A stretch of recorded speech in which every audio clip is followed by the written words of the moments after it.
Hello, call দেওয়ার কথা ছিল, দিলাম, এখন রাখি। মিলি ভালো হবে না কিন্তু।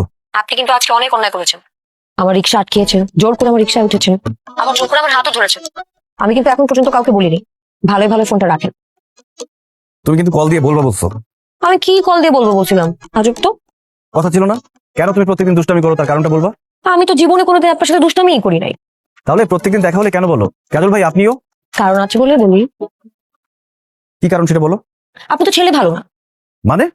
এই যে ছাদে উঠে এই জানালায় ও জানালায় তাকান, আজগর ভাইয়ের দোকানের সামনে বসে থাকেন, এগুলো কি এমনি এমনি কোনো মেয়ের জন্য না? কি এখন চুপ করে আছেন কেন? কি বলবো?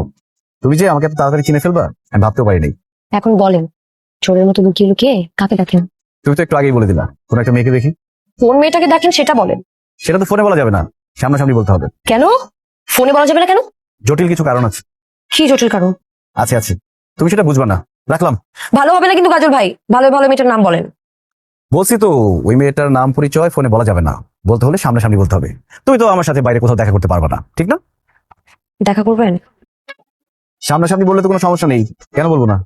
তাহলে কোথায় দেখা করা যায় আপনার সাথে? আমাকে যদি বলতে বলো তাহলে বলবো বুড়িগঙ্গা নদী। একটা নৌকায় বসে কথা বললে ভালো লাগবে, কেউ দেখবেও না। কি বলো? আমি কি পাগল যে আপনার মতো বকাটে ছেলের সাথে নৌকায় উঠবো? ঠিক আছে, রাখলাম। বলছি না ভালো হবে না। আমি তো বখাটের ছেলে, আমার সাথে দেখা করা যাবে না, রাখবো না, কি করবো?